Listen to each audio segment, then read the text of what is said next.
오늘 설교의 제목은 바다에 길을 내시는 하나님. 바다에 길을 내시는 하나님. 세상에는 유무형의 막다른 길이 많이 있습니다. 우리 앞에 있는 길이 딱 막혀 있을 때도 있고, 또 우리 생각 속에, 우리의 삶 속에 여러 가지 이 막다른 길, 막다른 골목에 다다를 경우들이 많이 있습니다. 운전을 하다 보면은 종종 막다른 길이라는 표지판을 보게 됩니다. 여기 옆에 있는 사진에 있는 이 표지판, 한국에는 뭐 이 표지판 잘하는데 제가 미국에서 운전할 때 동네로 들어가면 이 표지판 많이 봤습니다. 길이 좋은 게 있는데 동네가 끝이니까 여기다 들어가지 마라 하는 그런 표지판입니다. 길이 없으니까 다른 곳으로 돌아가라는 신호입니다.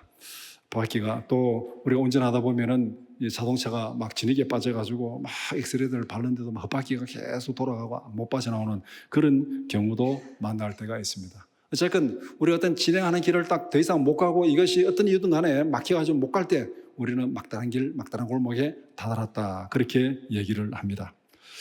인생을 살아가면서 여러 종류의 막다른 길을 만날 수 있습니다.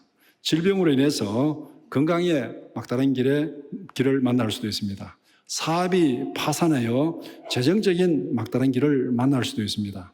관계가 깨어져서 가정적, 사회적 막다른 길을 만날 수도 있습니다. 우리 앞에는 이 외에도 여러 종류의 크고 작은 막다른 길이 늘 우리 앞에 닥치게 됩니다. 사람들에 따라서 정도의 차이가 좀 있을 뿐이고 또 종류가 조금 다를 뿐이지 이 막다른 길을 경험하지 않은 사람은 없습니다. 야, 이거 어떻게 경험하지? 막막했는데 또 지나고 보면은 또 어떻게 또 길이 또 열리는 그런 경험들을 우리는 많이 하게 됩니다. 오늘 출애굽기 14장 21절에서 31절을 함께 읽었습니다. 오늘 본문에 나타난 이스라엘은 완벽한 막다른 길을 만났습니다. 앞에는 홍해가 가로막혀 있고 뒤에는 애국 군대가 추격해 왔습니다. 이제는 정말 도망갈 데가 없습니다. 완벽한 막다른 길. 이런 것을 우리는 하니 독 안에 든 쥐라, 그렇게 얘기합니다. 독 안에 든 쥐라. 쥐가 얼마나 빠릅니까? 잡을 수가 없어요. 근데 독 안에 딱 빠지면 도망 못 가잖아요. 그래서 독 안에 든 쥐를 잡아본 적이 있습니까?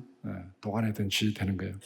그러나 세상의 막다른 길은 하나님께는 새로운 길의 출발점이 될 수 있습니다. 세상에 우리 눈에 막다른 길이고 길이 보이지 않고 다 막혀 있는데 그 길이 우리 눈에는 그렇게 보일지라도 하나님께는 그것이 새로운 길의 출발점, 기적의 출발점이 될 수 있다. 그것을 우리에게 보여주는 말씀이 오늘 본문의 말씀입니다. 본문을 세 부분으로 나누어서 함께 살펴보고자 합니다. 첫 번째는 바다 한가운데 길을 내시는 하나님. 막다른 길, 왜 막다른 길입니까? 앞에 바다가 막혀 있으니까. 바다가 막다른 길인데, 근데 하나님께서 그 바다 가운데 길을 내버립니다. 그럼 끝난 거죠, 그러면. 막다른 길이 아니죠, 그러면. 이 대구 도시를 보면은 지산동, 범물동 옛날에 아파트 처음 개발되어서 사람들이 거기에 좋다고 이제 와르르 들어갔다가 그 다음에는 또 사람들이 빠져나왔어요. 왜냐하면 그 막다른 골목이니까 길이 없어요, 거기에 들어가면. 길이 없으니까 거기에 들어갔던 사람들이 또 빠져나왔는데 지금은 어떻습니까? 월드컵 경기장 쪽으로 길이 빡 뚫려버리니까 이제는 그 알이 막다른 길이 안 되는 거죠. 바로 그거 같습니다. 길이 막혔는데 그 길이 나버리면은 혼이 뚫리는 거죠. 이스라엘 백성들이 막다른 길을 만나도 앞에 바다가 딱 가려 있어요.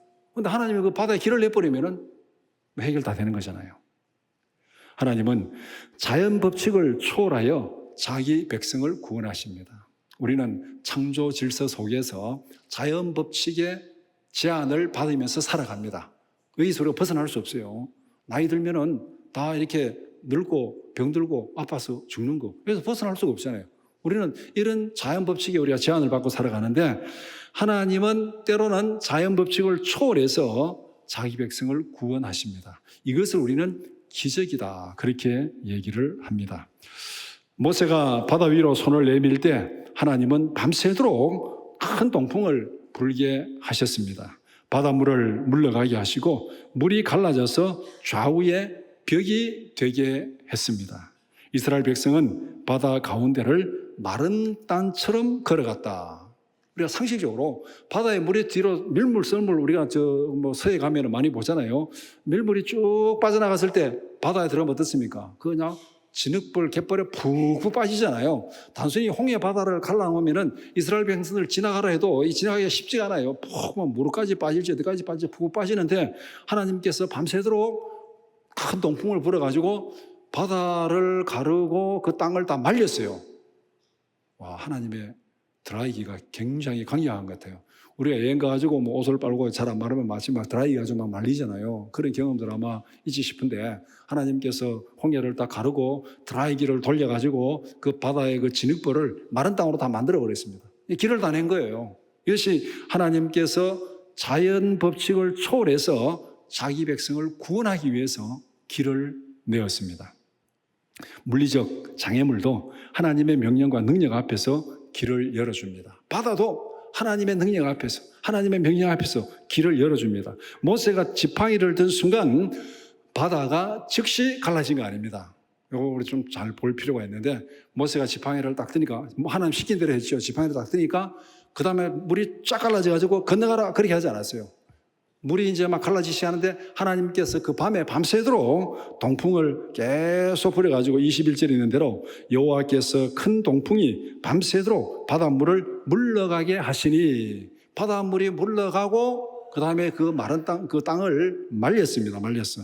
그래서 백성들이 두려움에 떨고 있던 그 어두운 밤에 하나님은 쉬지 않고 일하셨습니다. 그 밤에 이스라엘 백성들이 얼마나 두려웠겠습니까?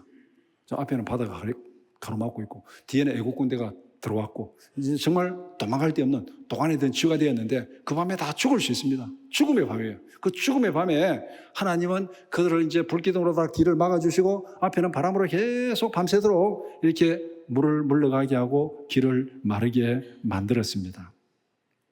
하나님은 지금도 우리를 위해서 일하고 계시는 줄 믿습니다. 하나님의 능력은 내 앞을 가로막고 있는 절망의 바다에도 길을 내십니다. 그 절망의 바다는 내가 볼 때 절망이에요. 내 능력으로 하지 못하니까 절망입니다. 내 능력으로 하지 못하니까 절망이고 내 능력으로 하지 못하니까 장애물이에요. 그러나 하나님의 능력은 어떤 장애물도 다 열어 제칠 줄 믿습니다. 천지를 창조하신 하나님이, 말씀 한마디로 천지를 창조하신 하나님이 뭔들 못하겠습니까? 우리의 믿음과 순종이 하나님이 이루시는 구원의 영광을 보게 만듭니다. 하나님이 하시는 그 일을 믿고 순종하면 하나님께서 영광을 보여주십니다. 이스라엘 백성들이 하는 일이 바로 그것이었습니다.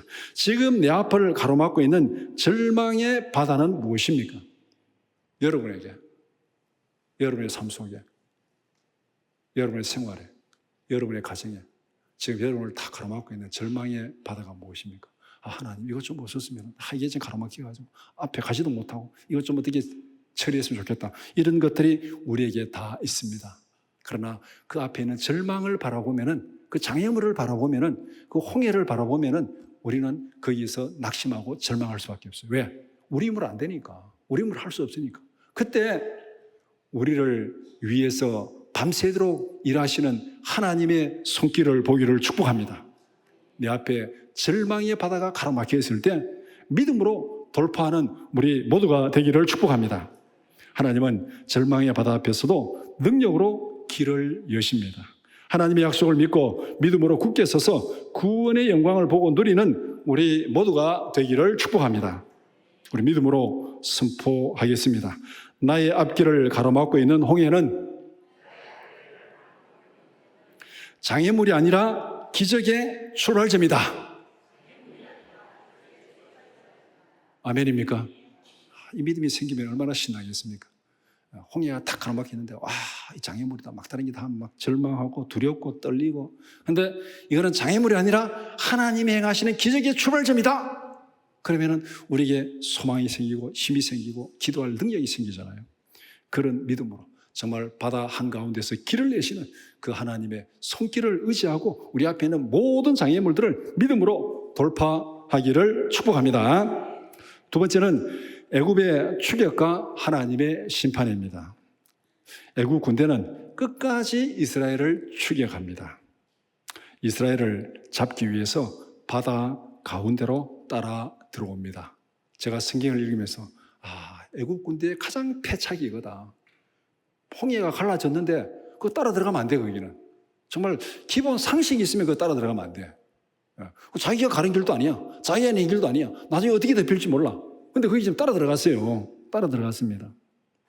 그런데 우리가 뭔가 하나에 잘못 빠지고 죄악의 길로 가면은 이 죽음이 앞에 올 때까지는 사람들이 돌이키지를 못해요. 끝까지 그 길을 가요. 끝까지 그 길. 분명히 하나님이 여러 가지 경고를 보여줬는데 돌이키지 못하고 끝까지 그 길로 가. 끝까지 그 길로 가는 것은 하나님이 멸망시키기로 작정한 사람들이에요. 작정한 사람. 하나님께서 왜 이 애굽 사람들 그리 들어갔으면 하나님이 그들의 생각을 그리 바꿔놨어요. 하나님이 그들의 생각을 딱 바꿔놓고 끝까지 따라가게 한 거예요. 하나님은 새벽에 그들을 어지럽게 하고 병거 바퀴를 벗겨버렸습니다. 바다에 따라 들어갔는데 그 다음에 보니까 막 바퀴가 병거가 빠지고 이게 어떻게 막 우왕좌왕 막 어떻게 할 바를 몰라 지금. 그 다음에 모세가 다시 손을 내밀자 바다는 회복되고 애굽의 모든 군대는 바다에 몰살하게 됐습니다. 완전 바다에 수장을 시켰어요. 하나님이 적당히 경고할 때 우리는 우리의 잘못을 깨우치고 돌아서야 됩니다. 그런데 세상에는 끝까지 그걸 인정하지 않는 사람도 있어요. 끝까지 인정하지 않아요. 자기 잘못을 끝까지. 틀린 게 눈에 보이는데도 또 다른 변명을 대고 또 다른 변명을 끝까지 인정하지 않는 사람이 있어요. 그런데 그런 사람들은 우리가 처리할 게 아닙니다. 하나님이 그렇게 하시기로 작정하신 거예요. 하나님이 그렇게 작정하신 겁니다. 애국 군대는 우리를 끈질기게 괴롭히는 죄와 두려움을 상징하는 것입니다. 우리를 위협하는 추격자가 누굽니까? 오늘 우리가 믿음으로 살려고 하나님 앞에서 말씀에 순종하며 살려고 애를 쓰고 달려가는데 우리를 계속 뒤에서 추격하고 괴롭히는 그 추격자가 누굽니까? 때로는 죄의 유혹이 될 수도 있고 때로는 불안이 될 수도 있고 때로는 과거의 상처가 될 수 있고 때로는 불의한 권력이 될 수도 있고 세상은 온갖 방법을 동원해가지고 우리가 믿음에서 바로 서지 못하게 믿음의 길을 가지 못하도록 방해합니다. 때로는 협박하고 위협하고 때로는 유혹하고 온갖 이 방법을 다 동원해가지고 우리를 끝까지 추격합니다. 하나님의 구원은 단지 우리를 고난에서 구원하는 것에 그치지 않습니다. 이 과정에서 우리가 믿음으로 살아가는데 끝까지 우리를 괴롭히는 것들이 많이 따라옵니다. 하나님께서 거기서 구원하는 거, 이것이 하나님께서 우리를 구원하는 구원의 목적이 아닙니다. 하나님의 구원은 악의 세력을 완전히 진멸하는 절대적 승리를 실현하는 것입니다.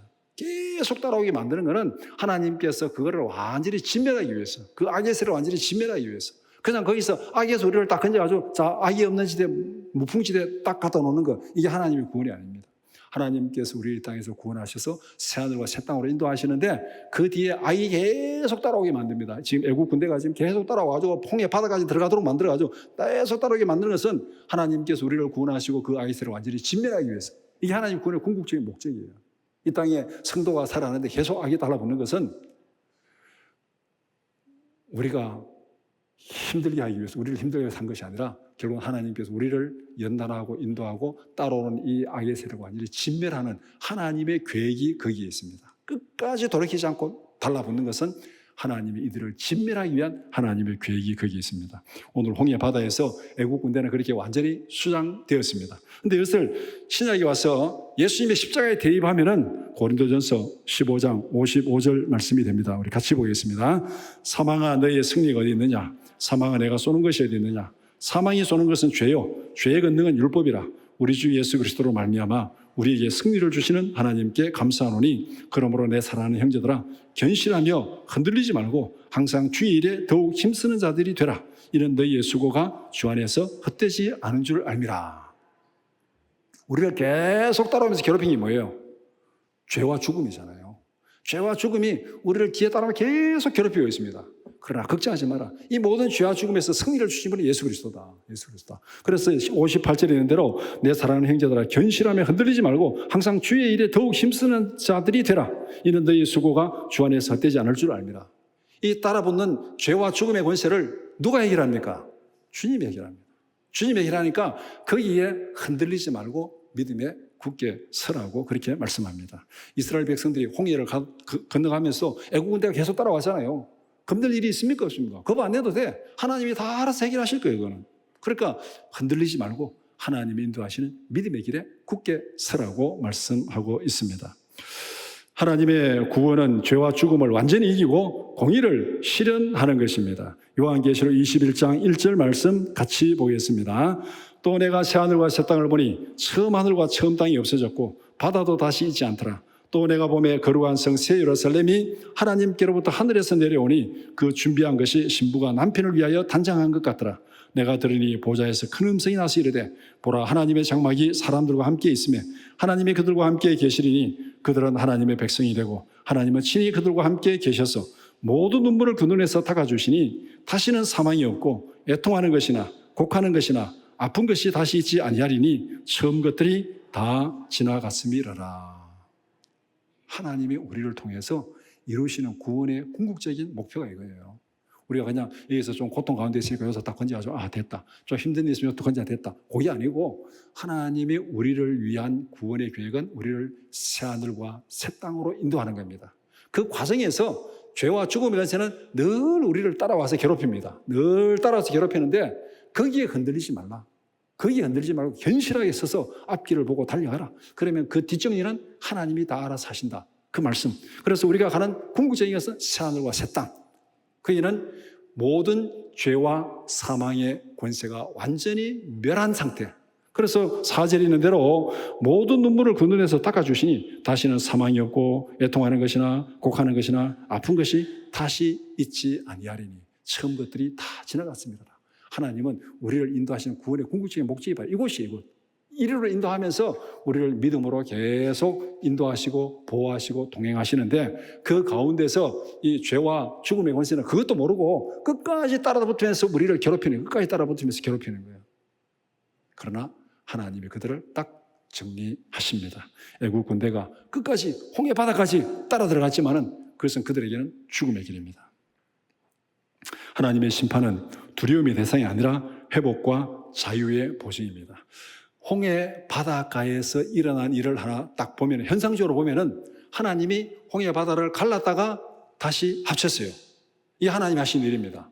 홍해 바다를 갈랐다가 다시 합친 것, 이게 하나님이 하신 일인데 여기에서 두 종류의 사람이 나타납니다.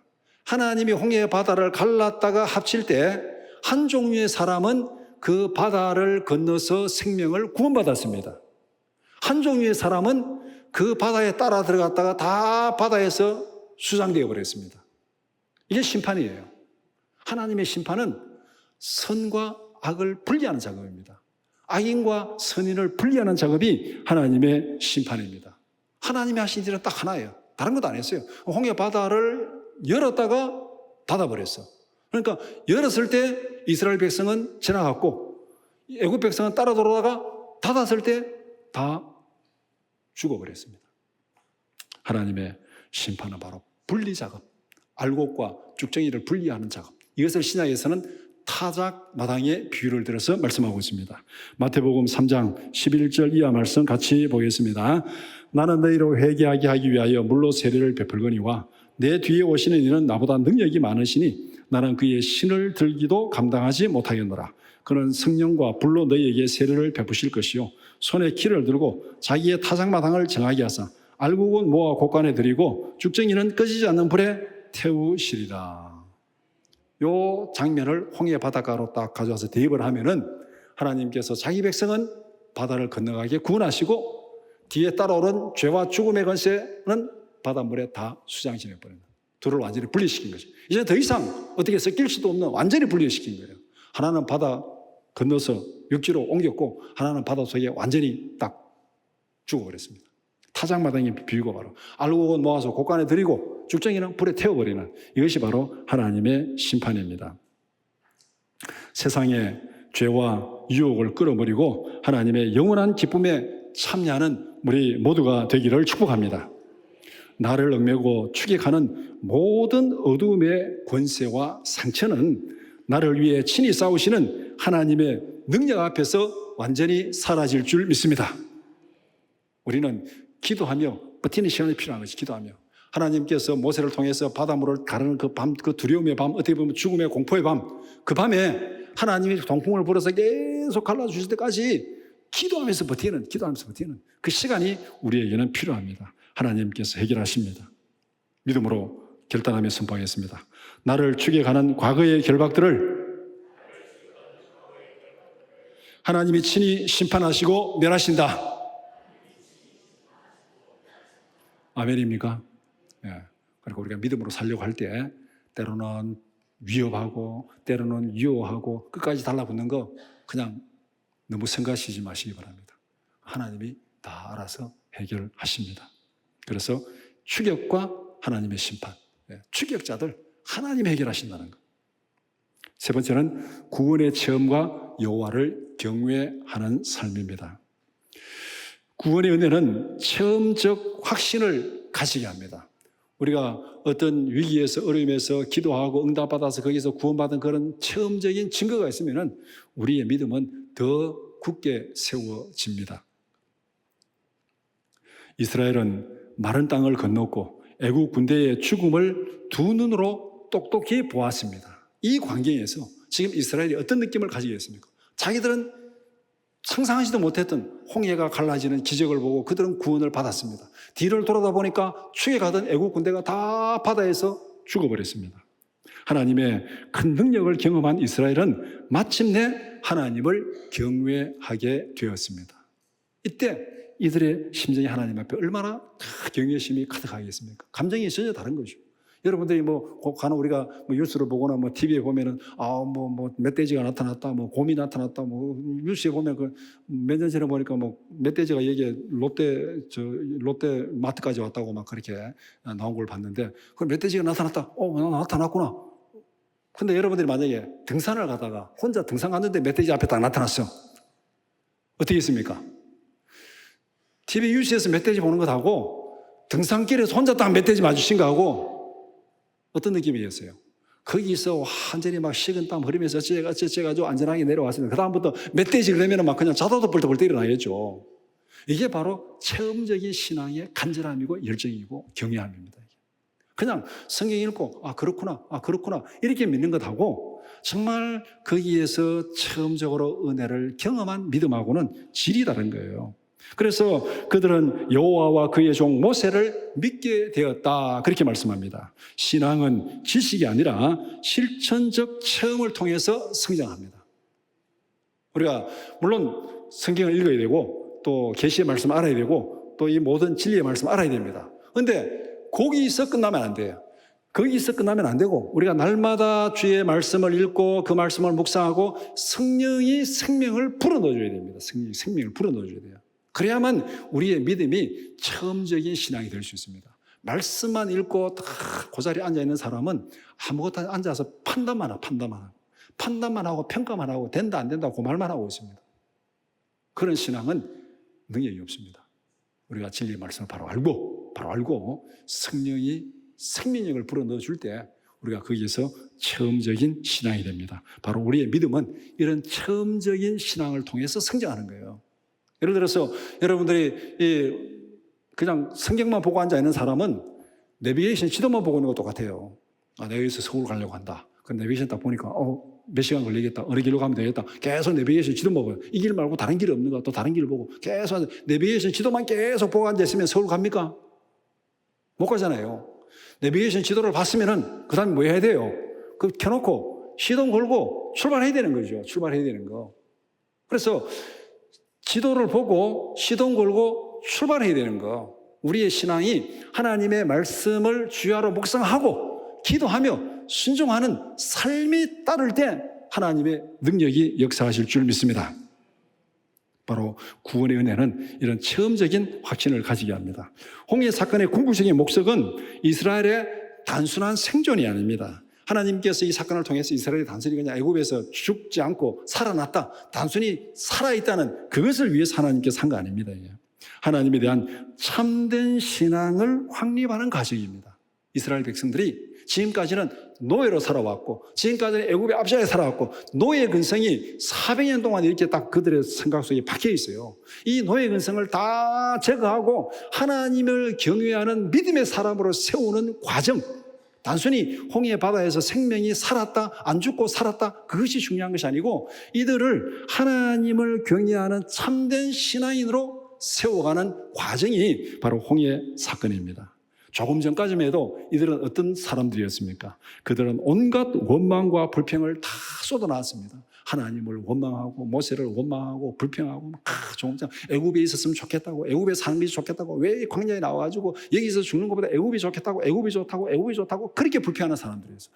애굽이 좋다고 하는 사람들을 완전히 바꿔가지고 하나님을 경외하는 사람들로 만드는 것이 지금 홍해 사건이에요. 그냥 홍해 바다만 갈라가지고 이들을 살렸다, 그게 중요한 게 아니에요. 그 과정을 통해서 하나님이 무엇을 하시고자 하는가? 우리가 때로는 고난을 거치면서 그것이 뭐 건강의 고난이든 물질의 고난이든 가정의 고난이든 그 고난을 거치면서 하나님이 이루시고자 하는 게 뭐냐는 거예요. 그 고난에서만 구원하는 게 목적이 아니에요. 그 고난을 거치는 과정을 통해서 우리가 진실로 하나님을 경외하는 믿음의 사람으로 살아가게 만드는 거예요. 만드는 거. 이스라엘 백성들이 이 기적을 경험하기 전에는 어떤 모습이었습니까? 출애굽기 14장 10절 이하 말씀 같이 보겠습니다. 바로가 가까이 올 때에 이스라엘 자손이 눈을 들어 본즉 애굽 사람들이 자기들 뒤에 이른지라. 이스라엘 자손이 심히 두려워하여 여호와께 부르짖고 그들이 또 모세에게 이르되 애굽에 매장지가 없어서 당신이 우리를 이끌어내어 이 광야에서 죽게 하느냐? 어찌하여 당신이 우리를 애굽에서 이끌어내어 우리에게 이같이 하느냐? 우리가 애굽에서 당신에게 이런 말이 이것이 아니냐? 이르기를 우리를 내버려 두라. 우리가 애굽 사람을 섬길 것이라 하지 아니하더냐? 애굽 사람을 섬기는 것이 광야에서 죽는 것보다 낫겠노라. 이게 하나님의 기적을 경험하기 전에 이스라엘 백성들의 모습이었습니다. 그런데 홍해 바닷가에서 바다가 갈라지고 마른 땅을 건너고 애굽 군대가 바다에 다 죽는 것을 보았습니다. 그래도 애굽이 좋겠어요? 그래도 애굽 사람을 섬기겠어요? 그래도 애굽을 돌아가겠어요? 이걸 분명히 하나님이 보여주신 거예요. 하나님의 압도적인 구원을 체험한 후에 이스라엘 백성들은 여호와를 온전히 믿고 그를 경외하게 되었다. 오늘 31절에 바로 그렇게 말씀하고 있습니다. 하나님께서 홍해 사건을 통해서 보여주시고자 하는 것은 그들의 삶을 바꾸는 겁니다. 그들의 삶을. 그들의 생각을 바꾸는 것이고 그들의 삶의 모습을 바꾸는 거예요. 우리의 삶 속에 때로는 고난이 힘들고 때로는 고난의 시간이 길어지고 하는 이 모든 과정이 단순히 거기서만 다 구원하는 것이 아니고 우리의 삶을 바꾸고 가는 과정입니다. 우리의 생각을 바꾸고 가는 과정입니다. 하나님의 사람으로, 믿음의 사람으로 바꾸어 가는 과정입니다. 구원은, 우리의 신앙은 고난의 연단을 통해서 굳게 성장합니다. 우리는 단순히 문제 해결이나 축복에만 머물러 있어서는 안 됩니다. 요거 해결되면 좋겠다. 하나님 요거 주시면 좋겠다. 필요하지만은 거기에만 머물러 있으면 안 돼요. 나를 구원하신 하나님의 뜻을 깨닫고 참된 예배자의 자리로 나아가는 것입니다. 참된 예배 자리에 나간다는 것은 주일만 예배 딱 드리는 그런 의미가 아니라 우리의 생활 속에서 진실로 하나님을 경외하고 하나님과 동행하고 하나님을 예배하는 믿음을 따라 진리를 따라 순종의 삶을 살아가는, 그래서 너희의 드릴 영적 예배라고 로마서에서 말하는 이거 바로 이거잖아요.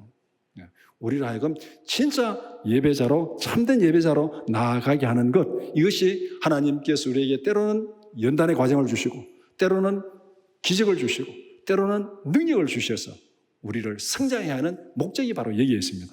그래서 구원의 체험과 여호와를 경외하는 삶, 하나님께서 우리에게 은혜를 주시는 궁극적인 목적은 여호와를 경외하는 삶을 살라고 주시는 것입니다. 구원의 은혜를 체험한 사람만이 진정으로 하나님을 경외하며 참된 예배자의 자리로, 사명자의 자리로 나아갈 수가 있습니다. 이런 은혜의 체험이 없으면 우리는 계속 앉아가지고 안지명이 신앙 받게 되지 않습니다. 앉아가지고 말만 살아가지고 입술만 살아가지고 그냥 말로만 하는 그런 신앙은 하나님이 기뻐하지 않습니다. 그게 한 달란트 받은 사람이잖아요. 한 달란트 받은 사람 말로는 다 하는데 바깥 어두운 데로 쫓겨나는 거예요. 하나님께서 우리에게 은혜를 주시는 목적은 우리의 삶이 바뀌라고, 우리의 생각이 바뀌라고, 진리를 따라서 순종하는 삶을 살아가라고 은혜를 주시는 것입니다. 믿음으로 결단하며 선포하겠습니다. 하나님이 베푸신 은혜를 기억하며 참된 예배자로 살아가겠습니다. 참된 예배자는 주일날 예배 잘 참사하는 요 수준이 아니라 우리의 삶 속에서 하나님을 경외하며 하나님께 순종하는 헌신의 삶, 순종의 삶을 사는 것이 참된 예배자로 살아가는 것입니다. 말씀을 정리하겠습니다. 앞을 가로막고 있는 홍해는 멸망의 장애물이 아닙니다. 하나님이 영광을 드러내기 위해서 준비하신 무대입니다. 하나님이 영광을 드러내기 위해서 준비하신 무대가 우리 앞에 가로막혀 있는 홍해 장애물입니다. 캄캄한 밤중에도 하나님은 동풍으로 우리를 위해서 길을 내십니다. 우리가 장애물에 갇혀가지고 힘들고 어렵고 때로는 밤을 새워서 기도하고 부르시는 그 시간에 우리가 알지 못하지만 그 시간에도 하나님은 강력한 동풍으로 역사하시는 줄 믿습니다. 고난 가운데서도 기도하며 믿음으로 굳게 서라는 것입니다. 순간순간 마주하게 될 홍해 바다를 하나님께 맡기고 기도하라는 것입니다. 나의 시간표가 아니라 하나님의 밤이 지나가기까지 기도로 버티라. 이스라엘 백성들 밤새도록 지금 홍해가 갈라지는 그 시간, 하나님께서 밤새도록 동풍을 불어가지고 지금 길을 만들고 있잖아요. 그 시간 동안 이스라엘 할 일이 뭡니까? 원망도 아니고 불평도 아니고 그냥 기도하면서 버티는 거예요. 버티는 거. 고난이 우리 앞에서 하나님의 시간의 고난이 지나갈 때까지 우리가 할 일은 기도하며 믿음으로 버티는 겁니다. 기도하며 믿음으로 버티면 하나님께서 하나님의 때에 이루어 주실 줄 믿습니다. 하나님이 베푸신 은혜를 잊지 말고 기억하라는 겁니다. 은혜의 간증들을 기억하며 날마다 예배 자리로 나아가라. 하나님의 영광을 드러내고 선포하는 예배자로 살아가라는 것입니다. 이제부터는 인생의 홍해 앞에서 원망하고 울부짖는 자가 아니라 하나님의 구원을 선포하는 승리자가 되기를 축복합니다. 네 앞에 홍해 장애물이 딱 가라막혔을 때 거기에 압도돼가지고 거기에 두려워서 거기에 빠지지 말고 나와 함께 하시는 밤새도록 동풍을 부르시는 하나님의 역사가 나를 위해 역사하시는 줄 믿습니다. 그 역사를 믿으면 우리는 홍해 앞에서 절망할 것이 아니라 믿음으로 선포하며 승리하는 삶을 살아가는 우리 모든 믿음의 사람들이 되기를 축복합니다. 우리 함께 기도드리겠습니다. 첫 번째 기도할 제목, 길이 보이지 않는 상황 속에서도 함께 하시는 하나님의 손길을 보게 하소서. 두 번째, 나를 위협하는 세상의 권세와 두려움으로부터 완전한 승리를 누리게 하소서. 세 번째, 구원의 은혜를 기억하며 오직 하나님을 경외하는 참된 예배자로 살게 하소서. 우리 다시 통성으로 기도드리겠습니다.